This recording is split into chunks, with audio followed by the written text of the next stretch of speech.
اللہ تعالیٰ ہی اس کام کو پورا کرنے والا ہے، یہ جیسے اطمینان آپ کو دلایا جا رہا ہے۔ آپ لوگوں کے نہ ماننے اور آپ کے پیغام کی جو مخالفت ہو رہی ہے اس پر آپ پریشان نہ ہوں۔ نصیحت کرنے کا کام وقت چاہتا ہے نا، لوگوں کو سمجھانے میں بھی وقت لگے گا، یہ بات جیسے آپ کو سمجھائی جا رہی۔ اب یہ آیت ہم سب کو بھی قرآن میں جلدی نہ کرنے کی نصیحت کر رہی ہے نا۔ قرآن جلدی جلدی پڑھنا بھی پسندیدہ نہیں ہے کہ اس کو تیزی سے اس طرح سے پڑھیں کہ سمجھ میں نہ آئے، بس ختم کرنے کی فکر ہو، اس کے پسند نہیں کیا گیا۔ خود ترمذی کی ایک حدیث ہے، حضرت عبداللہ بن عمرو بن العاص کی روایت ہے، وہ بیان کرتے ہیں کہ میں نے عرض کیا یا رسول اللہ، میں قرآن کتنی مدت میں ختم کیا کروں؟ تو یہ بھی ویسے یاد رکھنے کی بات ہے، صحابہ کرام کس طرح قرآن کو مسلسل پڑھتے رہتے تھے نا، ایک دفعہ ختم کر رہے ہیں پھر فوراً دوسرا شروع ہو رہا ہے، پھر اسے ختم کر رہے ہیں، تو وہ پوچھتے ہیں کہ میں کتنی مدت میں ختم کروں؟ آپ نے فرمایا 1 مہینے میں ختم کیا کرو۔ اور یہ بات جب ہو رہی ہے تو سوچیں نبی صلی اللہ علیہ وسلم حیات ہیں، ابھی پورا قرآن اترا بھی نہیں ہے، تو لیکن اس قرآن کو بھی آپ نے فرمایا کہ 1 مہینے میں ختم کرنے کی آپ نے مدت دی۔ ان کا جو شوق دیکھا کہ وہ ختم کرنا چاہتے ہیں، پڑھنا چاہتے ہیں، تو مہینے میں ختم کر لو۔ تو میں نے عرض کیا کہ مجھ میں اس سے زیادہ پڑھنے کی طاقت ہے، کہ وہ زیادہ شوق دکھا رہے ہیں کہ میں جلدی جلدی پڑھ سکتا ہوں۔ آپ نے عرض کیا کہ 20 دن میں ختم کیا کرو، تو میں نے عرض کیا مجھے اس سے زیادہ پڑھنے کی طاقت ہے، آپ نے فرمایا 15 دن میں ختم کیا کرو۔ تو میں نے عرض کیا مجھ میں اس سے زیادہ پڑھنے کی طاقت ہے، آپ نے فرمایا 10 دن میں ختم کیا کرو۔ اور میں نے عرض کیا میں اس سے زیادہ پڑھنے کی طاقت رکھتا ہوں، تو آپ نے فرمایا کہ 5 دن میں ختم کیا کرو۔ تو اور یہ جب پھر انہوں نے دوبارہ کہا کہ میں اس سے زیادہ پڑھنے کی طاقت رکھتا ہوں، مگر آپ نے مجھے اس کی اجازت نہیں دی، یعنی 5 دن سے کم کی اجازت نہیں دی۔ تو یہ ترمذی کی حدیث ہے۔ ایک اور بھی ویسے حدیث ہے ترمذی کی، جس میں انہی کی حضرت عبداللہ بن عمر سے روایت ہے کہ رسول اللہ صلی اللہ علیہ وسلم نے فرمایا کہ جس نے قرآن 3 دن سے کم میں ختم کیا وہ اسے سمجھا ہی نہیں، یعنی بالکل پسندیدہ نہیں ہے کہ 3 دن سے بھی پہلا ختم کر ڈالے۔ تو سمجھ میں آتا ہے کہ اس کو اطمینان سے جلدی آرام سے پڑھنا وہ زیادہ پسندیدہ ہے نا۔ نبی صلی اللہ علیہ وسلم کا خدا جو طریقہ تھا، نماز میں بھی آپ ایک آیت پڑھ کر ذرا سا ٹھہرتے پھر دوسری تلاوت فرماتے تھے نا، دوسری آیت کی تلاوت فرماتے۔ تو سمجھ میں آتا ہے کہ صرف سپاروں کے سپارے پڑھنے میں، اس کے پڑھنے کی جلدی میں تلاوت کے حق میں کمی نہیں ہونی چاہیے نا۔ قرآن ہے، الذکر ہے، اس سے نصیحت لینے کی ضرورت ہے، اس کو سمجھ کے پڑھنا اہم ہے، اطمینان کے ساتھ پڑھنا زیادہ اہم ہے۔ اور پھر اس کے علاوہ نصیحت کا کام بھی میں بھی جلدی نہیں کرنے کے بعد بھی اس آیت سے سمجھ میں آتی کہ نبی صلی اللہ علیہ وسلم کو تو وہ کام کرنا تھا نا، پیغام پہنچانا ہے، لوگوں کو نصیحت کرنا ہے، اس میں بھی کہ ولا تعجل بالقرآن، جلدی نہیں ہو کہ آج میں نے بات سمجھائی پھر سمجھا دی نہیں سمجھ رہا، اچھا یہ تو نہیں سمجھنے والا، اس کو میں چھوڑ دوں، یہ طریقہ نہیں ہے نا۔ اس کو مہلت دینے کی ضرورت ہوتی ہے۔ بار بار ہمیں قرآن کا ہی ہم انداز دیکھتے ہیں کہ کس طرح ایک ہی بات کتنے مختلف طریقوں سے بار بار سمجھائی جاتی۔ اس کو کتنے پورے 23 سال میں قرآن اترا ہے، اور کس طرح وہ بات بس پہنچائی جاتی رہی، اور ایک طریقے سے پھر ایک اور طریقے سے پھر ایک اور طریقے سے وہ بات پہنچانا اصل کام ہے نا، اس میں جلدی نہیں کریں۔ نصیحت کا یعنی حاصل کرنے کا کام جیسے وقت چاہتا ہے نا، ہم نہیں جانتے کہ کب کس کے لیے نصیحت دینے کا وقت آ جائے، کرنا ہمارا کام ہے، بس اس میں جلدی نہ کریں انسان۔ ایک تو یہ بات سمجھائی جا رہی، اور پھر کہا جا رہا ہے وقل ربی زدنی علما، چھوٹی سی مختصر انتہائی بہترین اور بہت ہی مختصر دعا سکھا دی گئی یہاں پہ۔ علم کے حصول کے شوق میں، وحی کو زیادہ سے زیادہ وصول کرنے کی فکر میں نبی صلی اللہ علیہ وسلم سے کچھ عجلت کا اظہار ہوا تھا۔ سورہ قیامہ میں اطمینان بھی دلا دیا گیا تھا کہ قرآن کو پڑھوانا اور سمجھا دینا سب ہمارے ذمے ہے۔ اب یہاں دعا سکھائی گئی کہ آپ کہیے کہ میرے رب میرے علم میں اضافہ فرما، میرا علم زیادہ فرما، ربی زدنی ہے، مجھے زیادہ کر علم میں، کہ علم زیادہ ہو جائے میرا۔ تو اللہ تعالیٰ کی اس عظیم کتاب میں اللہ تعالیٰ نے اپنے محبوب نبی کو جو دعا سکھائی تو اس کی اہمیت اور پھر اسی سے علم کی اہمیت بھی سمجھ میں آتی ہے نا، کہ علم حاصل کرنے کی دعا سکھا دی گئی. تو اس دولت کو، علم کی دولت کو زیادہ سے زیادہ پانے کی کوشش، تمنا اور دعائیں ہوں، یہ سمجھ میں آتا ہے نا. کیونکہ علم کیسی چیز ہے نا. سورہ الزمر میں کہا گیا قُلْ هَلْ يَسْتَوِي الَّذِينَ يَعْلَمُونَ وَالَّذِينَ لَا يَعْلَمُونَ، کہ نبی صلی اللہ علیہ وسلم سے خطاب ہے وہاں پہ کہ آپ سے کہا جا رہا ہے پوچھو ان سے کہ کیا علم رکھنے والے اور علم نہ رکھنے والے کبھی یکساں ہو سکتے ہیں؟ دونوں ایک سے نہیں ہو سکتے نا، ظاہر ہے ایک جیسے نہیں ہو سکتے. ایک شخص جس کو پتہ ہی نہیں ہو کہ کون سا راستہ میری منزل پر پہنچانے والا ہے، اور دوسرا شخص جو راستے کے سارے نشیب و فراز سے واقف ہو، کیا مشکل کہاں پیش آنی ہے، وہاں پہ مجھے کیا کرنا ہے، کون سے راستے سے گزرنا ہے، وہ سب اس کو پتہ ہے، تو ظاہر ہے وہ دونوں ایک جیسے کیسے ہو سکتے ہیں. ایک شخص آسانی سے منزل پر پہنچ سکتا ہے، دوسرا ہو سکتا ہے کبھی پہنچ ہی نہیں سکے.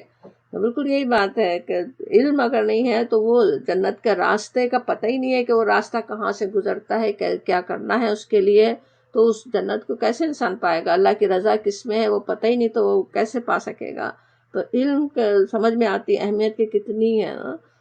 اسی کے لیے آتا ہے سورہ مجادلہ کی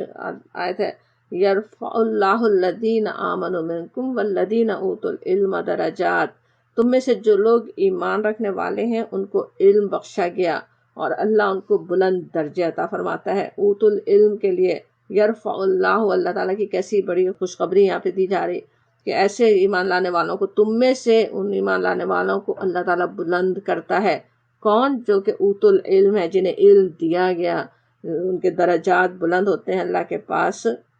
سمجھ میں آ رہا ہے. حضرت بخاری کی ویسے یہ حدیث، حضرت عبداللہ بن مسعود بیان کرتے ہیں کہ رسول خدا صلی اللہ علیہ وسلم نے فرمایا دو ہی انسانوں پر رشک کرنا جائز ہے. ایک وہ شخص جسے خدا نے مال دیا اور پھر اسے اس بات پر قدرت دی کہ اسے راہ حق میں خرچ کرے. دوسرا وہ شخص جسے اللہ نے دانائی عطا کی، پس وہ اس کے ذریعے سے فیصلے کرتا ہے اور اس کی تعلیم دیتا ہے. یعنی قابل رشک ہے وہ شخص جو کہ علم اللہ نے دیا، ایک تو مال دیا ہو وہ اللہ کے نام میں خرچ کرے، دوسرے اسے علم دیا ہو، اسے دانائی دی ہو اور وہ اسے دوسروں تک پہنچائے. اور ایک اور حدیث ہے جس میں وہی ابو داؤد کی حدیث، کثیر بن قیس بیان کرتے ہیں کہ میں رسول اللہ صلی اللہ علیہ وسلم کے ایک صحابی حضرت ابو دردہ کے پاس دمشق کی مسجد میں بیٹھا تھا. ایک آدمی ان کی خدمت میں حاضر ہوا اور عرض کیا کہ اے ابو دردہ، میں مدینہ الرسول سے آپ کی صحبت میں ایک حدیث کے خاطر حاضر ہوا ہوں، جس کے بارے میں مجھے خبر ملی ہے کہ آپ نبی صلی اللہ علیہ وسلم سے روایت کرتے ہیں. تو انہوں نے بیان کیا، ابو دردہ نے بیان کیا کہ میں نے رسول خدا صلی اللہ علیہ وسلم کو فرماتے سنا کہ جو کوئی علم طلب کرنے کے لیے کسی راہ پر چلا، اللہ اس کے سبب سے اسے جنت کی طرف جانے والی راہوں میں سے کسی راہ پر چلائے گا. دنیا میں علم کے راستے میں چلا تو کوشش کی تو اللہ تعالیٰ جنت کی طرف چلائے گا، اور فرشتے خوشی کے باعث طالب علم کے لیے اپنے بازو بچھا دیتے ہیں اور عالم کے لیے بخشش مانگتے ہیں. کیا خوشخبریاں مل رہی ہیں. اور وہ سب جو آسمانوں میں ہیں اور جو زمین میں، یعنی سارے فرشتے ان کے لیے بخشش مانگ رہے ہوتے ہیں. اور مچھلیاں بھی جو پانی کے اندر ہیں اور وہ بھی دعائیں بخشش کی کر رہی ہوتی ہیں، جو یعنی طالب علم ہو، جو علم حاصل کر رہا ہو. اور عالم کی فضیلت عابد پر ایسی ہے. عابد کہیں تو عبادت کرنے والا، عبادت کرنے والا سوچیں تو دن رات عبادت کر رہا ہو، اس کا کیا مقام ہم سوچ سکتے ہیں. لیکن اس کے مقابلے میں عالم کی فضیلت بتائی جا رہی ایسی ہے جیسے 14ویں رات کے چاند کی فضیلت باقی سب ستاروں پر. اور بے شک عالم انبیاء کے وارث ہوتے ہیں، اور بے شک انبیاء دینار یا درہم کا ورثہ نہیں چھوڑتے، وہ تو صرف علم کا ورثہ چھوڑتے ہیں. بس جس نے اسے حاصل کیا اس نے وافر حصہ حاصل کر لیا، وہ خوب حاصل کر لیا اس نے. تو اصل چیز علم ہے کہ علم حاصل کرے. دولت مال کچھ بھی ملے وہ تو دنیا میں رہنے والا ہے. انبیاء کے ورثے کو حاصل کرنے کی کوشش کریں تو کیا کیا خوشخبریاں ہیں. فرشتے بازو بچھا دیں، ان کے لیے بخشش کی دعائیں کر رہے ہوں، سب جو آسمانوں میں، جو زمین میں، جو پانی کے اندر، مچھلیاں. تو انشاءاللہ کوشش ہم سب کر تو رہے ہیں کہ اللہ کے دین کے علم حاصل کریں، ان ساری خوشخبریوں کے مستحق ہم بھی ٹھہریں. امام شافعی کا قول ہے کہ علم دین حاصل کرنے میں لگے رہنا نفل نماز پڑھنے سے زیادہ افضل ہے۔ اب وہ یہی جو اوپر ہم حدیث سن رہے تھے اسی سے جو انہوں نے یہ اخذ کی ہو نا بات کہ آپ عالم کا مقام عابد سے افضل ہے جیسے ہے، تو وہ کہتے ہیں نفل نماز، فرض تو ظاہر ہے لازمی ہے وہ تو پڑھنا ہی ہے، لیکن نفل نماز سے زیادہ افضل ہے علم دین حاصل کرنے میں لگے رہنا۔ اور ایک اور ان کے امام شافعی کا قول ہے کہ فرائض ادا کرنے کے بعد حصول علم میں مشغول رہنا ہی قرب الہی حاصل کرنے کا سب سے افضل ذریعہ ہے۔ سب سے افضل ذریعہ اللہ تعالیٰ کا قرب حاصل کرنے کا۔ قرب حاصل کرنے کے لیے کس طرح کتنے ذکر اور چلے اور کیا کچھ انسان مشقتیں کر کے اپنے اللہ کے قرب کو پانے کی کوشش کر سکتا ہے، کرتا ہے، وہ بھی انشاءاللہ ہوں گے ذریعہ، لیکن علم کی بات اس سے زیادہ اہم ہے، کیونکہ علم اصل روشنی ہے نا جس سے خود انسان کو راستہ نظر آئے، دوسروں کو وہ دکھا سکے، کتنے سارے انسانوں کو وہ راستہ دکھا سکتا ہے، تو وہ سب سے زیادہ اللہ کے قرب کو پانے کا بہترین ذریعہ ہے۔ امام شافعی کا قول ہے۔ حضرت ابوبکر صدیق رضی اللہ عنہ کا فرمان ہے کہ علم پیغمبروں کی میراث ہے اور مال کفار کی۔ کس طرح انہوں نے ترغیب بھی دلائی اور خوف بھی دلایا کہ مال کے پیچھے انسان جائے تو وہ تو کفار کی میراث ہے، اس کے مقابلے میں علم کے پیچھے جانے کی ضرورت ہے جو پیغمبروں کی میراث ہے۔ انشاءاللہ ویسا ہی شوق ہمارے اندر بھی ہو علم کے لیے۔ نبی صلی اللہ علیہ وسلم کا ہم دیکھتے ہیں کہ وہی کوئی جیسے جذب کرنے کے شوق میں تھے نا، تو بات یہاں قرآن کے علم کی ہو رہی ہے، جو علم کی ساری اہمیتیں ہم نے ابھی احادیث میں لوگوں کے اقوال سے دیکھی، وہ سارا کون سا علم ہے، وہ یعنی اس آیت کے لحاظ سے بات تو قرآن کی ہے، اور قرآن کو تو بہرحال پورا نازل ہونا ہی تھا نا، اور قرآن کے الفاظ اس کے کا علم کی بھی ایک ویسے حد ہے نا، 30 سپارے ہیں، سورہ فاتحہ سے الناس تک انسان پڑھ ڈالے، سارے الفاظ حفظ تک بھی کر لے، تجوید بھی سیکھ لے، وہ بہرحال پورا حاصل کیا جا سکتا ہے نا، اس کے بعد بس پورا ہو جائے گا نا، علم ہو جائے گا، حاصل ہو جائے گا، لیکن کون سا علم ہے جو زیادہ سے زیادہ ہو سکتا ہے، جس کے اور زیادہ ہونے کے لیے یہاں دعا سکھائی جا رہی ہے، دعائیں مانگنے کی اللہ سے ضرورت ہے، وہ قرآن پر تدبر، دین کو سمجھنا ہے نا، وہ تو جیسے علم کا سمندر ہے، جتنا انسان حاصل کرتا جائے اتنا ہی اندازہ ہوگا کہ ابھی تو اتنا کم حاصل ہوا، ابھی تو اور اتنا علم ہے، اور کیا کچھ اس میں غوطے لگا سکتا ہے، کیا کچھ علم حاصل کر سکتا ہے۔ اسی کے لیے اپنے رب سے مومن درخواست کرتا ہے کہ ربی زدنی علما، اے میرے رب اضافہ فرما میرے علم میں۔ دنیاوی علوم جسے ہم کہتے ہیں وہ بھی اسی میں شامل بھی ہیں، جن کو سمجھیں ان علوم کو حاصل کرنے کا بھی اگر مقصد ہمارا اعلیٰ ہے، اور وہ علوم ایسے نہیں ہیں جو ہمارے دین کے بارے میں دلوں میں شک و شبہات ڈال دیں، تو وہ بھی علم ہی ہے، وہ یعنی اللہ تعالیٰ کا تو ہے علم وہ بھی نا۔ قرآن خود ہم دیکھتے ہیں کہ ان سارے علوم کے حصول کی ترغیب بھی دیتا ہے نا، فسیروا فی الارض، سیر کرو زمین پہ، وہ آسمانوں کو دیکھو، وہ ستاروں کو دیکھو، وہ شجر کو دیکھو، پہاڑوں کو دیکھو، ہر چیز کا علم حاصل کرنے کی ضرورت ہے، ان پہ غور کرنے کی دعوت ہے۔ وہی ساری جو سائنس میں ترقی ہوئی وہ غور و فکر کر کے تو ہو رہی ہے، تو غور و فکر کی تو دعوت قرآن خود ہی دیتا ہے نا، تو وہ بھی حاصل کرنا بھی اسی میں ہے، سوائے اس کے کہ مقصد غلط نہیں ہو، اور بلکہ زیادہ اعلیٰ مقصد انسان رکھ لے کہ اس کے ذریعے سے اسلام کی خدمت کر سکے گا، انسانیت کی خدمت کر سکے گا، لوگوں کے کام آ سکے گا، تو وہ بھی فائدہ مند ہی ہے، وہ علم بھی فائدہ ہی مند ہے نا۔ اور پھر علم کے بارے میں ویسے ایک اور حدیث ہے، بخاری کی بڑی خوبصورت حدیث ہے، وہ یاد کر لیتے ہیں آگے دوسری آیت سمجھنے سے پہلے، کہ اس میں سمجھ میں آتا ہے کہ وہ علم ایک تو خود حاصل کرنا، پھر اس کو پھر آگے پہنچانا، اس کی کیا فضیلت ہے نا۔ بخاری کی حدیث ہے، ابو موسیٰ رضی اللہ عنہ بیان کرتے ہیں کہ رسول خدا صلی اللہ علیہ وسلم نے فرمایا کہ جو ہدایت اور علم مجھے دے کر بھیجا گیا اس کی مثال زوردار بارش کی سی ہے، وہ کسی زمین پر جا برسی، اس زمین میں ایک عمدہ حصہ تھا، اس نے پانی کو قبول کیا، پھر گھاس اور ہرا سبزہ خوب اگایا، اور اس زمین میں سخت حصے بھی تھے، انہوں نے پانی کو روک لیا، بس اس رکے ہوئے پانی سے اللہ تعالیٰ نے انسانوں کو نفع پہنچایا، تو انہوں نے خود پانی پیا، جانوروں کو پلایا اور کھیتی باڑی کی، اور یہ بارش زمین کے ایک اور حصے میں بھی برسی، جو صاف چٹیل میدان تھا کہ نہ اس نے پانی روکا نہ گھاس اگائی۔ پھر آپ نے فرمایا یہ مثال اس شخص کی ہے جس نے اللہ کے دین کو سمجھا اور جو ہدایت اللہ نے میرے ذریعے بھیجی تھی اس نے اسے نفع دیا، اس نے خود علم حاصل کیا، دوسروں کو سکھایا۔ اب یہاں زمین سے مثال دی گئی، یعنی جب بارش ہو تو زمین مختلف قسم کی ہوتی ہے نا۔ ایک زمین جو کہ بہت ہی عمدہ ہے، وہ پانی کو بھی قبول کرے، خوب سبزہ اگے، اس سے ساری دنیا فائدہ اٹھائے، جو نباتات جو اگ رہی ہوں، وہ تو ایک مومن کی مثال ہے نا، کہ اس پہ جب وہی کے اکثر بارش تمثیل دی بھی گئی نا، تو جو اس وحی کو، جو اس قرآن کو جو حاصل کرے، اس سے خود پورا فائدہ اٹھائے،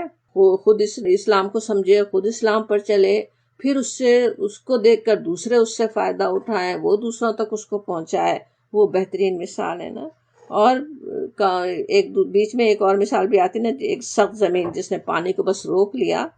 خود پورا فائدہ نہیں بھی اٹھایا، لیکن علم کو اگر حاصل کر کے دوسروں تک پہنچا دیا بھی تو کچھ فائدہ ہے نا، کہ دوسرے تو اس سے فائدہ اٹھا لیں گے۔ لیکن آخری مثال ایسی زمین کی جو کہ خراب ہے، جس نہ خود فائدہ اٹھائے، نہ پانی کو روکے، نہ کسی اور کو فائدہ پہنچائے، تو وہ مثال اس شخص کی جو بالکل بے بہرا ہے، علم سے بے بہرا ہے، بالکل علم حاصل نہیں کر رہا ہے، کچھ اس نے ہدایت سے فائدہ نہیں اٹھایا۔ انشاءاللہ ہم وہ بہترین طریقے سے فائدہ اٹھانے والے ہوں، اس بہترین زمین کی طرح سے خود بھی اللہ کے دین کا علم حاصل کریں، خود اس سے فائدہ اٹھائیں، اور دوسروں تک انشاءاللہ تعالیٰ اسے پہنچانے والے ہوں۔ پھر بات آ رہی ہے، ہم سورہ طٰہٰ پڑھ رہے ہیں، آیت نمبر 115۔ وَلَقَدْ یاد ہوگا کیسے تاکید کا لفظ ہے نا، لقد دونوں ہی تاکید کے لیے آتے ہیں، جملے میں جیسے زور پیدا ہو جاتا ہے نا لقد کہنے سے۔ وَلَقَدْ اور البتہ ضرور ضرور ضرور عہدنا عہد لیا تھا ہم نے، الا طرف آدم کے، من قبل اس سے پہلے، فنسیا پس وہ بھول گئے، ولم اور نہ پایا نجد ہم نے، ولم اور نہیں نجد ہم نے پایا، لہو اس میں عزما عزم۔ اب یہاں یہ آیت جو ہے وہ اس طرح کی ہے جیسے قرآن کا ایک انداز ہم دیکھتے آ رہے ہیں نا، کہ کوئی ایک واقعہ سنانے سے پہلے اس کا خلاصہ چند الفاظ میں بیان کر دیا جاتا، بالکل اسی طرح کی یہ آیت ہے نا، کہ آگے آدم علیہ السلام کا واقعہ آ رہا ہے، لیکن پورے واقعے کو ایک آیت جیسے سمو دیا گیا، کہ ہم نے آدم سے عہد لیا، وہ بھول گیا، ہم نے اس میں عزم نہیں پایا۔ اب آدم علیہ السلام کا واقعہ ویسے اس سے پہلے سورہ بقرہ، سورہ اعراف میں، پھر کچھ سورہ الحجر اور بنی اسرائیل، پھر سورہ کہف میں بھی تھوڑا اشارہ گزر چکا ہے نا۔ تو اب یہاں پہ آ رہا ہے، پھر آگے ایک اور دفعہ سورہ صاد میں آئے گا، کل 7 دفعہ آتا ہے حضرت آدم علیہ السلام کا واقعہ بیان کیا گیا قرآن میں، اور ہر صورت کے لحاظ سے، صورت کے جیسا مضمون ہو اسی لحاظ سے اس واقعے کی طرف ہر صورت میں اشارے کیے گئے۔ یہاں پہ ہم دیکھتے ہیں سورہ طٰہٰ میں جو بات چل رہی تھی، کہ ہم نے کئی دفعہ بیچ میں یاد کی کس طرح ذکر سے بات شروع ہوئی تھی، کہ یہ ذکر جو نازل ہو رہا ہے۔ اب یہاں اس واقعے کے ذریعے سے بھی سمجھایا گیا کہ کیوں انسانوں کو اس یاد دہانی کی ضرورت ہے، اس ذکر کی ضرورت ہے، اور یہ کہ یہ وہی ذکر ہے جو اس کا وعدہ اللہ تعالیٰ نے انسانوں کو دنیا میں بھیجتے وقت کیا تھا، اسی وعدے کو پورا کرنے کے لیے آج یہ قرآن نازل ہو رہا ہے، یہ بات جیسے بتائی جا رہی ہے۔ وَلَقَدْ کا بھی ہم نے سمجھا تاکید پر تاکید زور دے کر جو بات ہو رہی ہے۔ عہدنا جو کہا جا رہا ہے، عہد ویسے تو آپ سمجھتے ہیں عہد کو، لیکن جب عہد الہ آئے تو اس کے معنی ہوتے ہیں کسی کو کوئی خاص ہدایت، آگے الہ کا لفظ ہے نا، تو اس کے معنی ہوں گے کہ کوئی خاص ہدایت یا وصیت بہت ہی تاکید اور اہتمام کے ساتھ دی گئی ہو، دی جا رہی ہو، اس کے لیے آتا، اس تاکید کے لیے آتا ہے کہ عہد الہ، جیسے کہ خاص ہم نے ہدایت اس کو کی تھی کہ یہ کام جیسے کرنا ہی ہے آدم علیہ السلام کو۔ اوپر کی آیت میں نبی صلی اللہ علیہ وسلم کو قرآن کے معاملے میں جلدی کرنے سے روکا گیا تھا، اب یہاں اس جلدی کے نقصانات کی بھی وضاحت ہے، حضرت آدم اور علیہ السلام اور ابلیس علیہ السلام کے واقعے کے حوالے سے، کہ عجلت کسی کو بھی راس نہیں آتے نا۔ موسیٰ علیہ السلام نے کچھ عجلت کی تو پیچھے سامری نے فتنہ کھڑا کر دیا، اس کا ذکر تھا ابھی اسی صورت میں، اور اب یہاں یہ ذکر آ رہا ہے کہ وَلَقَدْ عَهِدْنَا إِلَىٰ آدَمَ مِن قبل، اب یہاں کہا جا رہا ہے، یہ ماضی کی سرگزشت سنائی جا رہی ہے کہ تمہارے باپ آدم علیہ السلام کے ساتھ کیا ہوا تھا کہ فنسیا، وہ بس بھول گیا، ولم نجد لہ عزما، ہم نے اس میں عزم نہیں پایا۔ نسیہ کے معنی ہوتے بھولنے کے، نگاہوں سے جیسے کوئی بات اوجھل ہو جائے اس کے لیے بھی آتا ہے۔ حضرت آدم علیہ السلام کو جو ہدایت کی گئی تھی وہ ایک وقتی جذبہ کی وجہ سے، اجرت کی وجہ سے، ان کی نگاہوں سے اس وقت اوجھل ہو گئی نا کہ کیا کرنا ہے، وہ جیسے بھول گئے، ذہن میں نہیں رہا کہ کیا کرنا چاہیے اس وقت، اور وہ مضبوط اپنے جو عزم پہ جو قائم رہنا تھا اس پہ وہ قائم نہیں رہ سکے۔ اس میں اجلت بھی جو ہے وہ اصل میں انسان کے جذبات جو ہیں مختلف قسم کے، اس میں سے ایک جذبہ ہے نا۔ دوسری جگہ بھی آتا خلق الانسان من اجل، سورہ انبیاء میں کہا گیا، سورہ الاسراء میں کہا گیا کان الانسان عجولا۔ اب انسان کے اندر جو صفات اللہ تعالیٰ نے رکھی، کچھ اس میں فائدے بھی ہیں ان کے لیے، اور یہ کہ امتحان بھی ہے، اور اگر وہ صبر اور عزم پہ جیسے قائم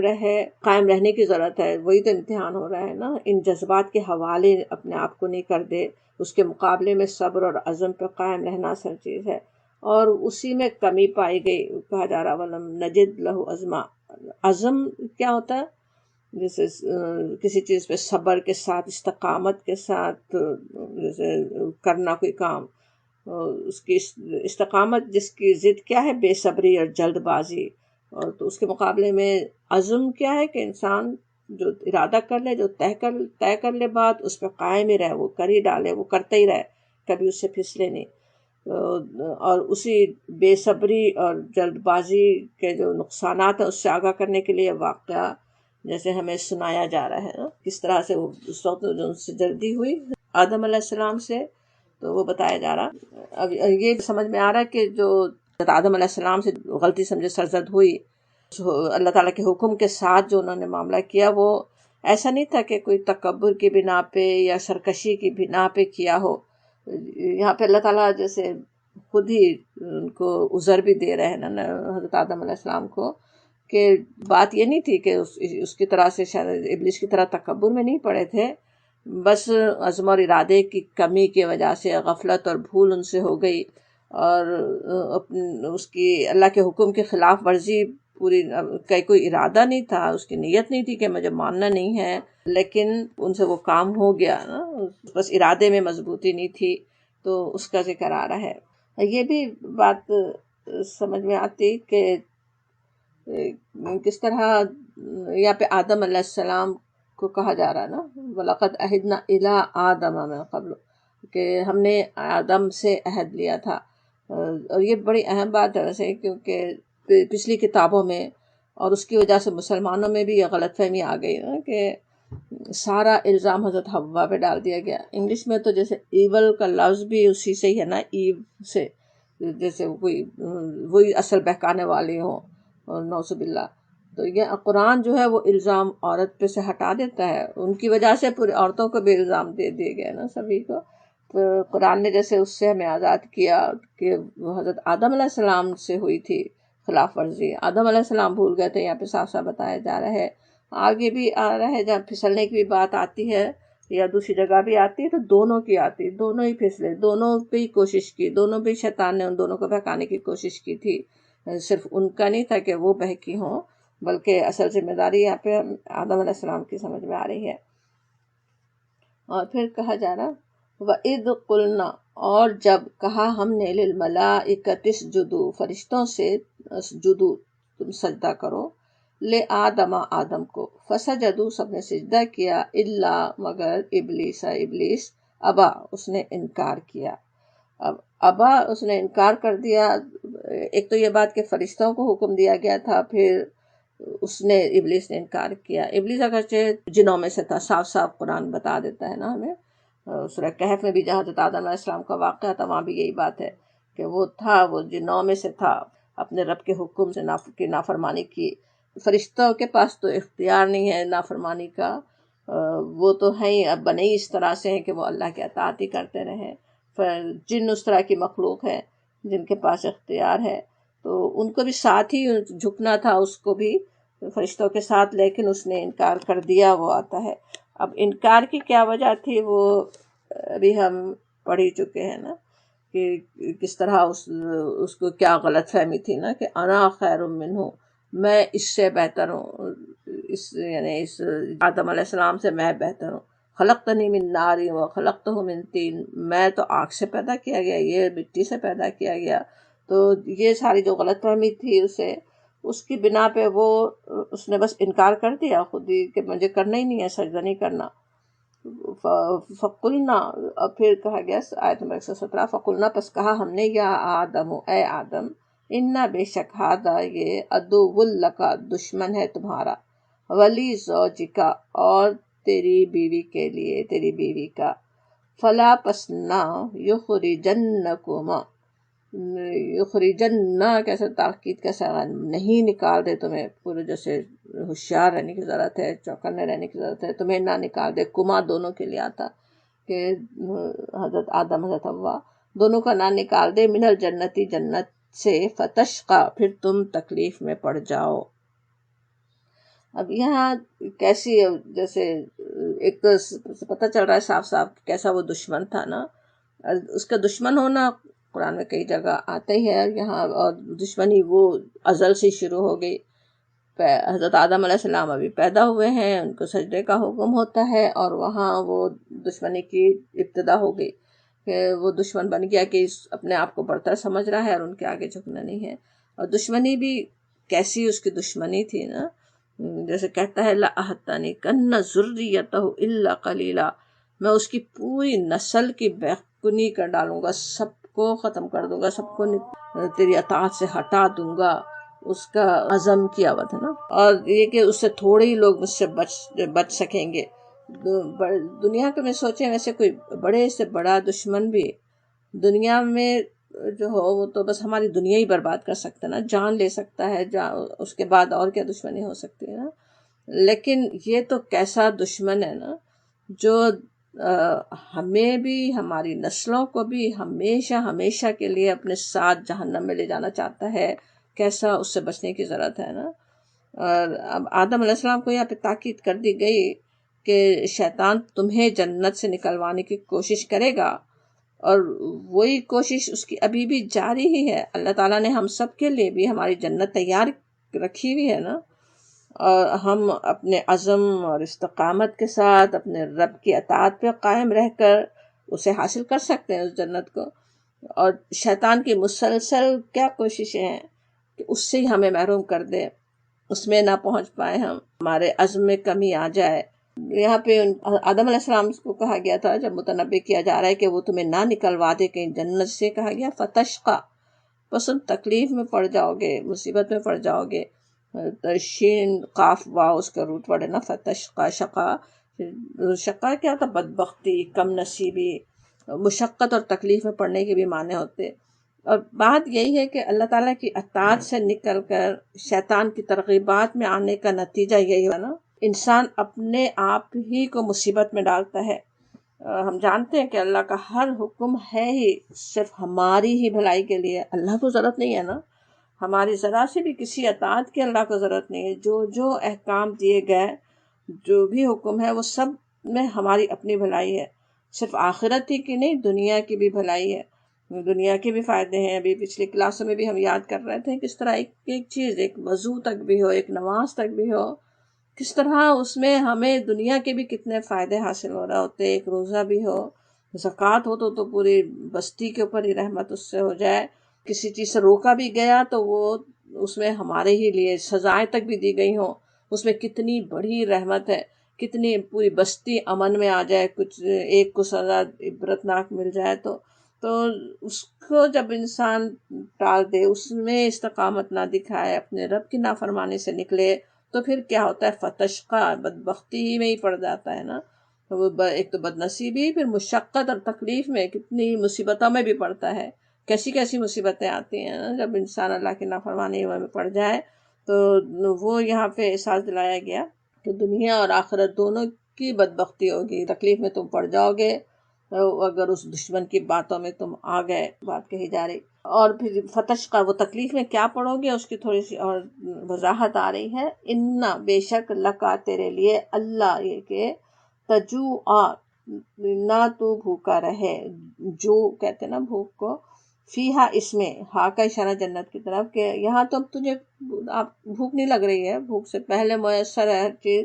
اس کے اللہ تجوع فیہا یہ کہ نہ بھوکا رہے اس میں، ولا تعارا اور نہ تو ننگا رہے. ارا کا لفظ ارو سے این ریواؤ اریاں ہونا، اردو میں بھی ہم کہتے ہیں نا ننگا ہونا، برہنہ ہونا. تو لباس میسر ہے خود سے، اللہ تعالیٰ کی طرف سے کوئی لباس اس وقت ملا ہوا ہے. اور لباس کا ویسے کس طرح، ایک تو بھوک پیاس، لباس کئی طرح سے ہوتا ہے نا، موسم سے بچانے کے لیے، مشکلات سے بچانے کے لیے بھی، پھر شرم و حیا کی نگہبانی کرنے والا، وہ سب کچھ یہاں میسر ہے، تم ننگے نہیں ہو. اور وَأَنَّكَ اور یہ کہ تم لا تَزْعَمُوا نہ تم پیاس سے رہو. اس جنت میں کوئی پیاس ہے نہیں، پیاس سے پہلے اللہ تعالیٰ نے کیا کیا کچھ مشروبات مہیا کی ہوئی ہیں. ولا تدحا اور نہ دھوپ میں رہو،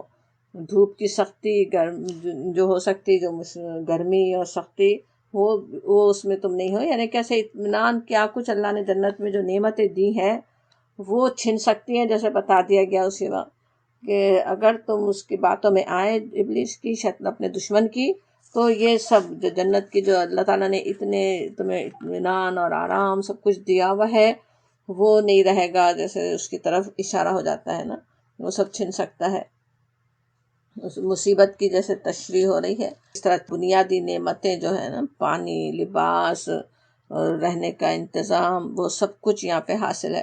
اور اگر جنت سے اسے نکلوا دیا تو پھر یہ سب چیزوں کو خود حاصل کرنے کے لیے کوشش کرنی پڑے گی. ابھی تو سب کچھ بغیر کوشش کے مہیا ہو رہا ہے، وہ بتایا جا رہا ہے.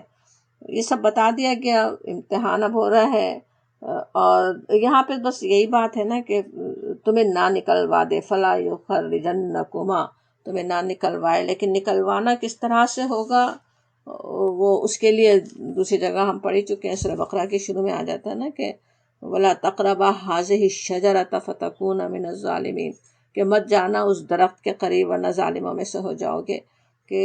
ایک یہ امتحان تھا کہ اس میں ایک درخت کا، بس ایک ہی درخت کا سب کچھ کھانے کی اجازت تھی، ساری جنت کی نعمتیں ہیں، ایک وہ درخت کا بس پھل نہیں کھانا وہ کہہ دیا گیا تھا. اور ہوتا کیا ہے، کسی کے پیچھے پڑ جاتا ہے نا ابلیس. دنیا میں بھی اکثر یہی ہوتا ہے نا کہ ایک جو چیزیں منع کی گئی ہوں، انسان وہی حاصل کرنا چاہے، اسی میں اس کی ساری دلچسپی ہو کہ وہ ہے کیا، تجسس بھی اور خواہش بھی. اور اصل تو وہی کہ شیطانی کے بہکانے ہوتے ہیں نا، اور وہی وسوسے اس نے وہاں ان کے ساتھ ان کے دل میں ڈالے. حضرت آدم علیہ السلام کے فوسوس الیہ، پھر وسوسہ ڈالا طرف اس کی. یہاں بھی ہی آ رہا ہے، ایک آدم علیہ السلام کی طرف اشارہ، مذکر میں ہی جیسے اس کو کہا جا رہا نا، اس نے وسوسہ ڈالا. اگرچہ دوسری جگہ دونوں کے بہکانے کی بھی بات آتی ہے، لیکن اصل ٹارگٹ آدم علیہ السلام ہی ہے نا اس کا. پھر وسوسہ ڈالا طرف اس کی الشیطان، و شیطان نے. قالا کہا، یا آدم اے آدم، هل ادلک کیا میں تیری رہنمائی کروں. ادلک کیسا ہوتا، میں بتاؤں تجھے، اس کی رہنمائی کروں. علی شجرتی ایسے درخت پر، الخلدی، شجرت الخلدی وہ کہتا ہے ہمیشگی کے درخت کی طرف. وہ ملک لا یبلا اور بادشاہت کی لا نہیں یبلا کبھی زائل ہو، کبھی وہ زائل نہ ہونے پائے. اب انہیں اوپر ہی دیکھیں، جیسے کہا گیا تھا نا کہ یہاں تم اتنے مزے میں ہو، اس سے نہ نکلوا دے ہو تمہیں، تو انہیں جنت سے ہی نہیں نکلنے کی فکر ہے حضرت آدم علیہ السلام کو. اور وہ وہی بات سے ان کو بہکانے کی کوشش کرتا ہے نا کہ ایک پھل میں تمہیں بتاتا ہوں، اس کو کہتا ہے شجرت الخلد، کہہ رہا ہے ہمیشگی کا پھل ہے. اب ہمیشگی کا پھل کہنے سے اب چاہے وہ ہمیشہ زندہ رہو گے کہے، یا یہ کہ وہ ہمیشہ اس کی وجہ سے ہمیشہ جنت میں رہو گے، یہ بات کہے، یہ بھی ہو سکتا. سورہ اعراف میں آتا ہے کہ اس کی جو گفتگو شیطان کی آتی ہے وہاں پہ ہے کہ وقالا، اس نے کہا، ما نہاکما ربکما، اس نے کہا کہ تمہارے رب نے تم کو اس درخت سے بس اس لیے روک دیا ہے، ان حاضی شجرتا، اس درخت سے، الا مگر سوائے اس کے نہیں کہ ان تکونا ملکینی، کہ تم دونوں فرشتے ہو جاؤ اور تکون من الخالدین، یا ہمیشہ جیتے رہو، کہ ہمیشہ کی زندگی مل جائے گی یا بلند مقام مل جائے گا، بس اس وجہ سے تمہیں روکا گیا ہے۔ یہ کہہ کر اس نے بہکایا، کئی طرح سے بہکایا ہوگا نا، بہکانے کی کئی کوششیں کی تھیں اس نے، یہ بھی ہمیں پتہ چلتا ہی ہے قرآن سے۔ تو وہ کہتا ہے کہ وہ شجرۃ الخلد ہے، ہمیشگی کا ہے، اسے پا کے کبھی تمہیں موت نہیں آئے گی، ہمیشہ زندہ رہو گے، یا بے کہ فرشتے ہی بن جاؤ گے۔ اور وہ ملک لا یبلا، یبلا کا جو لفظ ہوتا ہے بے لام واؤ ہی ہے اس کا بھی روٹ ورڈ جب آزمائش کے لیے آتا، یبلا کہیں تو جیسے زائل ہو جانا، تو ایسی بادشاہ جو کبھی زائل نہیں ہو، وہی شجرۃ الخلد اس کا نام رکھ رہا ہے نا وہ پھل کا، کہ ایسی بادشاہ مل جائے گی جو کبھی ختم ہی نہیں ہوگی۔ تو بہت ہی سبز خواب جیسے دکھاتا نا، کہ بہت ہی زیادہ خیر خواہ بن کے آ رہا ہے، بہت ہی اپنی خیر خواہی دکھا رہا ہے، اور کہہ رہا ہے کہ وہ ایسی جب اس پھل کو کھانے سے تمہیں یہ اور یہ اور یہ فائدے ہو جائیں گے، جسے بتا رہا ہے نا۔ اچھا دوسری جگہ ویسے آتا ہے کہ وقاسمہما انی لکما لمن الناصحین، سورہ اعراف کی آیت ہے کہ اس نے قسمیں کھائی نا، بار بار قاسمہما کہنا کیسا ہوتا ہے، جیسے بار بار قسمیں کھانا، دونوں کے لیے حضرت آدم حضرت حوا سے قسمیں کھا کے انہیں پورا یقین دلاتا ہے کہ انی لکما لمن الناصحین، میں ضرور تمہارا ناصح، تمہارا خیر خواہ ہوں، میں اچھی نصیحت ہی تمہیں کر رہا ہوں۔ اب یہاں ابلیس کا طریقہ بھی ہمیں سمجھ میں آتا ہے کہ وہ خیر خواہ کی شکل ہی میں آتا ہے نا، انسان کی فطرت میں ہے نا کہ وہ برائی کو برائی سمجھتے ہوئے کٹ ڈالنا اس کے لیے آسان نہیں ہوتا، سوائے اس کے کہ اپنی فطرت کو بالکل مسخ ہی کر چکا ہو۔ تو اسی لیے زیادہ تر ہوتا کیا ہے جو ہمیں بھی سمجھنے کی ضرورت ہے، ہمارے نفس میں بیٹھا ہوا شیطان یا دوسروں کے نفس میں جو بیٹھا ہوا شیطان اسی ترکیب سے اللہ کی نافرمانی کی طرف لے جاتا ہے نا۔ کوئی بڑا فائدہ اس میں نظر آ رہا ہے، ایک اللہ کی نافرمانی کا کام ہے، ہمیں پتہ ہے اس سے اللہ تعالیٰ ناراض ہو سکتا ہے، لیکن کوئی بڑا فائدہ اس میں دکھا رہا ہے، کوئی ہمارا بڑا خیر خواہ بن کر ہمیں ترغیب دے رہا ہے کہ دین دنیا میں توازن رکھو، اپنی دنیا کی بھی فکر کرو، انسانوں کی خوشی بھی ضروری ہے، اور ایسی کتنی اس طرح کی باتیں ہیں نا جو ایک دوسرے سے انسان ہی کر رہے ہوتے ہیں، انسانوں کے نفس میں بیٹھے ہوئے شیطان کروا رہے ہوتے، اور وہی آہستہ آہستہ اللہ کی فرمانبرداری سے ہٹانے کا ذریعہ بن سکتے ہیں۔ تو ان سے ہوشیار رہنے کی ضرورت ہے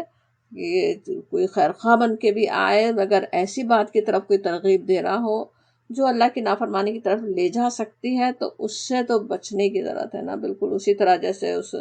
شجر سے بچنا چاہیے تھا جس سے اللہ تعالیٰ نے منع کیا، اس طرح سے بچنے کی ضرورت ہے۔ لیکن ان کا کیا ہوا، انسان ہی ہے، کمزوری ہے، عزم ارادے میں کمزوری ظاہر ہو گئی، فَأَكَلَا، بس دونوں نے کھا لیا، دونوں سے ہوا، یہ بھی نہیں آتا کہ پہلے حضرت حوا نے کیا ہو پھر انہوں نے کیا ہو، دونوں نے کھا لیا، منہا اس میں سے،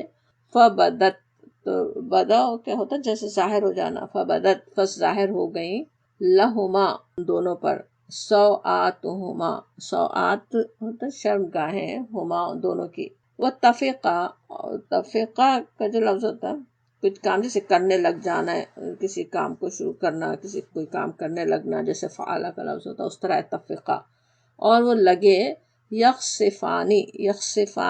خصفہ سے، خصفہ ہوتا ہے ایک چیز کو دوسری پر رکھنا، چپکانا، جیسے جوتا بنانے کے لیے بھی ایک چمڑے پہ دوسرا چمڑا لگایا جا رہا ہو تو اس کو بھی کہتے ہیں، اسی طرح کسی بھی چیز کو کسی چیز کے اوپر رکھنا، تو یخصفانی چپکانے لگے، علیہما، اللہ اور ہما ہے نا، علیہما، ہما وہ دونوں، حضرت آدم حضرت حوا، اللہ پر اپنے اوپر، دونوں پر، ان دونوں پہ، من ورق الجنہ، ورق پتے کے لیے، جنت کے پتوں سے، اب وہاں پہ پتے ہی تھے نا سب جنت میں سامنے، وہ جیسی سوآت ان کی ظاہر ہوتی ہے، اریاں ہو گئے، نظر آنے لگے، یعنی اب یہ پھل کا نتیجہ تھا یا یہ کہ اصل میں اللہ کی نافرمانی کا نتیجہ تھا کہ جو انہوں نے نافرمانی کر ڈالی، جو پھسل گئے، اللہ کے حکم کو پیچھے ڈال دیا، تو اس کی وجہ سے اب اللہ تعالیٰ کی طرف سے جو انتظام تھا ان کی حفاظت جو ہو رہی تھی اس کا اظہار سب سے پہلے اس سے ہو گیا کہ وہ اریاں ہو گئے، لباس اتروا لیے گئے، تو اور ان کا رد عمل فوری جو ہے وہ بھی یہاں دیکھنے کی بات ہے، سمجھنے کی، فوراً نہیں چھپانے کی کوشش کرتے ہیں نا، وَطَفِقَ یَخْصِفَانِ عَلَیْہَا من ورق الجنہ، جنت کے پتوں سے وہ اس کو فوراً اپنے آپ کو چھپانا چاہتے ہیں، چھپانے کی کوشش کرتے ہیں۔ یہاں پہ یہ بھی سمجھ میں آتا ہے کہ وہ ایسا نہیں ہے کہ کوئی فطری چیز ہو نا، اکثر یہ ثابت کرنے کی کوشش کر رہا ہوتا ہے نا کہ اڑیاں رہنا، ننگا رہنا کوئی جیسے فطرت کے قریب انسان کو کر رہا ہو، نعوذ باللہ۔ انسان فطری چیز نہیں ہے۔ اس وقت ذرا سوچیں، اب انسان پیدا ہی ہوئے ہیں، ابھی کوئی شریعت نہیں ہے کہ ہاں ننگے نہیں رہ سکتے یا اس طرح کے کوئی حکم ان کے پاس آئے ہوں جس طرح ہمارے پاس ہیں، لیکن خود سے اندر سے فطرت ہی ہے، انسان چاہتا ہی نہیں ہے اپنے شرمگاہوں کو چھپانا، اللہ تعالیٰ نے فطرت میں رکھا ہوا ہے، اور اسی فطرت کا اظہار فوراً ان سے ہوتا ہے کہ وہ اس سے اپنے آپ کو چھپانے لگ گئے۔ اب یہ جو کھانے کا ان سے عمل ہو گیا، فَأَكَلَ مِنْهَا، جو انہوں نے اس کو کھا لیا۔ دوسری جگہ ہم دیکھتے ہیں کہ بلکہ سورہ بقرہ کے میں جہاں آتا ہے وہاں تھا نا، وَلَا تَقْرَبَا هَٰذِهِ الشَّجَرَةَ، نہ قریب جاؤ اس درخت کے، قریب بھی نہیں جانے کا حکم تھا۔ قریب نہیں جانے کا حکم بہت ہی اہم ہے نا، کہ جن چیزوں کی ممانعت ہے، جن چیزوں سے ہمارے رب نے ہمیں روکا ہے، اصل میں تو اس کے قریب بھی نہیں جانا چاہیے نا، کہ اچانک سے شیطان پھسلائی دے۔ اسی لیے قرآن میں ہم دیکھتے ہیں کہ وَلَا تَقْرَبُوا الزِّنَا آتا ہے، زنا نہیں کرو کے بجائے اس حرام کام کی طرف لے جانے والے افعال سے بھی دور رہنے کی تاکید ہے نا، کہ ایسے کام کریں نہ کریں جس کی وجہ سے وہ زنا کے قریب انسان پہنچ جائے۔ اور اسی لیے نبی صلی اللہ علیہ وسلم نے منع فرمایا کہ ایسے دسترخوان پر مت بیٹھو جہاں شراب ہو، تیز دار ہتھیار سے کسی کی طرف اشارہ نہیں کرو، آپ نے فرمایا کہیں مبادہ کے ہتھیار ہی چل جائے تو دور رہنے کی ضرورت ہے نا، ایسے اس شجر کے قریب بھی نہیں جانا تاکید تھی۔ اور جب قریب گئے، جب بات سنی، جب اس کے دھیان دے دیا ابلیس کی باتوں پہ، تو پھر تھوڑا سا اور آگے پھسل گئے، وفاقلا دونوں نے کھا لیا، اور کھانے کا پھر نتیجہ بھی نکل گیا کہ وہ فوراً لباس اتروا دیے گئے۔ لباس کا اتروانا ویسے یہ بھی سمجھ میں آتا ہے کس طرح، یہی شیطان کو ہو سکتا پتہ ہی ہو کہ اس سے یہ نتیجہ نکلنے والا ہے نا، اور یہی کوشش ہم دیکھتے ہیں دنیا میں آج بھی، سب سے بڑی کوشش ابلیس کی یہی ہوتی ہے نا کہ انسان کو عریاں کر دے، عریانی، بے حیائی، انسان کو اپنے رب سے دور، اور جیسے شیطان کے ہاتھوں میں کھلونا جیسے بنا دیتے ہیں نا۔ مومن کی صفات قرآن میں جہاں آتی ہیں، جیسے سورہ مومنون اور سورہ معارج میں آتا ہے والذین ہم لفروجہم حافظون، وہ اپنی شرمگاہوں کی، اپنے ستر کی حفاظت کرتے ہیں، کرنے والے ہوتے ہیں نا مومن۔ نبی صلی اللہ علیہ وسلم نے تنہائی میں تک بھی عریاں ہونے کی سخت ممانعت فرمائی ہے۔ ہوتا یہی ہے کہ اگر عریاں ہوں، اپنے آپ تک کو بھی دیکھنے سے جسے منع کیا آپ نے، تو انسان کے اپنے نفس پر ہی اس کا غلط اثر پڑتا ہے نا۔ اور آج ہم دیکھتے ہیں کہ شیطان کی کیسی کوشش ہے نا کہ کپڑے اتروا دے، کم از کم سے کم کروا دے، یا یہ کہ زیادہ سے زیادہ عریاں رہ سکیں، جسم کے حصے کئی نظر آ رہے ہوں، کپڑے پہنے ہوئے بھی پورے تو نہیں اتار سکتے، تو یہ کوشش ہو رہی ہوتی ہے نا شیطان کی کہ زیادہ سے زیادہ جسم کا حصہ نظر آئے، اور کچھ نہیں تو جسم کی پوری بناوٹ ظاہر ہو رہی ہو۔ شیطان کی ان چالوں سے ہمیں کیسے ہوشیار رہنے کی ضرورت ہے نا، اپنی اولادوں کو بھی ہوشیار کرنے کی ضرورت ہے کہ آہستہ آہستہ ہی لے جاتا ہے نا کام، کیسے وہ کرتا ہے نا، آہستہ آہستہ بار بار کر کے، جس طرح ان کے ساتھ کیا، قاسمہما، آہستہ آہستہ ان کو قسمیں دے دے کے انہیں اپنے ڈھپے لے آیا تھا، حضرت آدم حضرت حوا کو، بالکل اسی طرح کرتا۔ اب ایک دم سے ایسا نہیں کہ عریاں کر دے گا، ایک دم ایسا نہیں کہ اللہ کی نافرمانی کی طرف لے جائے گا، لیکن تھوڑا تھوڑا سا۔ آج یہ فیشن ہے، آج کتنا ہم دوسروں سے مختلف رہ سکتے ہیں، تھوڑا سا لباس کو تبدیل کر لیا، تھوڑا اور تبدیل کرتے کرتے کس طرح پورے ہی نمایاں ہو کے رہ جائے انسان۔ تو اس سے اللہ تعالیٰ اپنی پناہ میں رکھے۔ اور کہا جا رہا وَعَصَىٰ آدم، اور آدم نے نافرمانی کی، ربہ، اپنے رب کی، فغوا، پس بہک گیا۔ اب اگرچہ یہ ایک بھول ہی تھی نا، قدم ان کے پھسل گئے تھے، لیکن اس کو بھی معصیت ہی کہا گیا نا۔ اللہ کے ایک حکم کی نافرمانی سے بھی انسان جسے بھٹک ہی سکتا، جیسے رب فغوا آ رہا ہے نا کہ وہ بہک گئے۔ آگے اس کی تفصیل بھی آ رہی ہے، اور دوسری صورتوں میں بھی کچھ اور تفصیل ہے، لیکن سوچنے کی اصل بات کیا ہے کہ آدم علیہ السلام سے بھی دیکھیں معصیت ہوئی، ابلیس سے بھی ہوئی معصیت، اور انہوں نے بھی ایک حکم کی نافرمانی کی، ابلیس نے بھی ایک حکم کی نافرمانی کی۔ لیکن ابلیس کے ساتھ کیا معاملہ ہوا، اس کو تو کہہ دیا گیا خرج منہا مدعوما مدحورا، نکل جائے یہاں سے ذلیل ٹھکرایا ہوا۔ بات کیا تھی کہ ابلیس نے خود اپنے رب کے حکم کو نہ ماننے کا فیصلہ کیا، اور نافرمانی کر کے بھی اس پر شرمندہ ہونے کے بجائے اڑ جاتا ہے نا۔ اللہ کے حکم پر بھی اس کو اعتراض ہے کہ کیسے کہتا ہے قال اسجد لمن خلقت طینا، کیا میں اس کو سجدہ کروں جسے تو نے مٹی سے بنایا؟ کیسے حقارت سے جیسے کہہ رہا ہوں نا کہ اس کی میں کروں، اس کے سامنے سجدہ کروں۔ قال ارأیتک، نعوذ باللہ کیا کہتا ہے، کیا دیکھا تو نے، ھذا الذی، اس کو، کرمت علیہ، تو نے مجھ پر اس کو فضیلت دے دی۔ اسرا کی آیات ہے نا کہ کیا یہ اس قابل تھا کہ تو نے اس پر مجھے فضیلت دی؟ تو کیسے سخت غرور میں مبتلا ہے نا۔ اور پھر نعوذ باللہ اللہ پر یہ الزام رکھتا ہے کہ تو نے مجھے بہکایا۔ قال ربی بما اغویتنی، کہتا ہے نا کہ اے رب، میرے رب، جیسا تو نے مجھے بہکایا سورۃ الحجر میں، اور میں ان سب کو بہکا دوں گا، وہ بات کرتا ہے۔ معصیت ہے، حضرت آدم علیہ السلام سے بھی ایک اگرچہ کہ معصیت ہوئی، یہ بھی بات سمجھ میں آتی کہ یہ بھول سے کرنا، بھول بھی کیا ہے، لاپرواہی ہے نا۔ ایک بہت اہم چیز ہو تو انسان اس کو نہیں بھولتا، اور اگر بھول جائے تو اس سے غلطی سمجھا جائے گا نا۔ آپ کوئی بڑا ایک بہت ہی امپورٹنٹ کام آپ نے کسی کو دیا ہو اور وہ اس کو بھول جائے، آپ کسی کے ہاتھ میں ہزاروں ڈالر دیے ہوں اور وہ بس وہاں بھول کر آ جائے کہیں، تو وہ غلطی ہے نا، ایک بڑی غلطی ہی ہے نا۔ تو وہ غلطی ہی تھی، عصا تھا، اور بہک تو گئے تھے وقت کے لیے، تھوڑی دیر کے لیے، فغوا بھی آتا ہے، لیکن مختلف ہے، اس سے بہت مختلف ہے، ابلیس کی نافرمانی سے مختلف ہے۔ ابلیس کی نافرمانی، ابلیس کا جو رویہ تھا وہ اس کی وجہ سے اللہ کا مغضوب بن گیا، تکبر کی بنا پہ اس نے اللہ کی نافرمانی کی۔ اور اسی طرح سے اگر انسان بھی سوچے، ہم بھی تکبر کی بنا پہ اگر اللہ کی نافرمانی کریں، اللہ کے کسی حکم کو نعوذ باللہ یہ سمجھیں کہ یہ تو میرے کرنے کا کام نہیں ہے، یہ کیسا حکم ہے، یہ کیسے ہو سکتا ہے، تو وہ معصیت ہی ہے نا، سخت گناہ کی بات ہی ہے، بالکل اللہ کا مغضوب بنانے والی بات ہے نا۔ اس کی مثال دیکھی بھی جا سکتی ہے آج، کس طرح اسلامی سزاؤں کو نعوذ باللہ وحشیانہ قرار دینے کی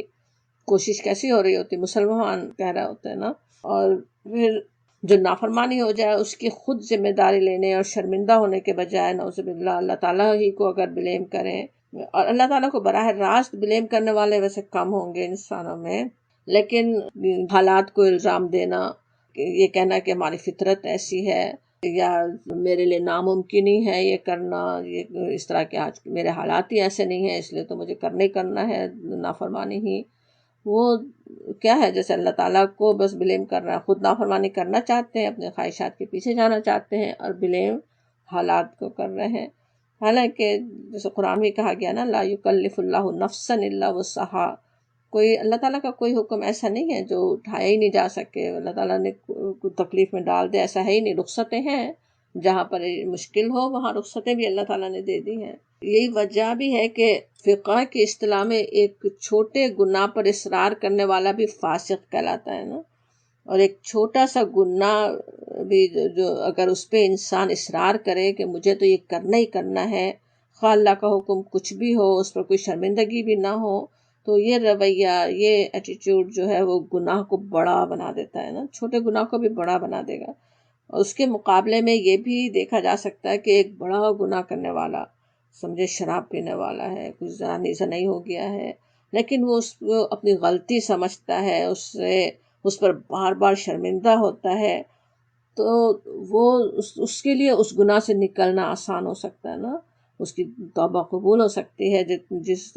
طرح سے وہ گڑ گڑائے، جس طرح وہ توبہ کرے، اللہ تعالیٰ قبول بھی کر سکتا ہے نا۔ اب ابلیس کے اس طرز عمل کے خلاف حضرت آدم علیہ السلام کا رویہ کیا تھا نا، اور ویسے تو اگلی آیت میں زیادہ وہ سمجھ میں آئے گا کہ کیا کس وجہ سے ان کا وہ درجہ بلند ہوا، لیکن ہمیں پتہ ہے کس طرح وہ فوراً اللہ کی طرف رجوع بھی ہو گئے، فوراً اپنے اللہ سے دعا بھی کی۔ تو انشاءاللہ وہ دعا اور پھر ان کا حضرت آدم علیہ السلام کا کیا رویہ تھا وہ ہم انشاءاللہ اگلی کلاس میں یاد کرتے ہیں۔ اب ہمارا ٹائم ختم ہو رہا ہے۔ وآخر دعوانا الحمدللہ رب العالمین۔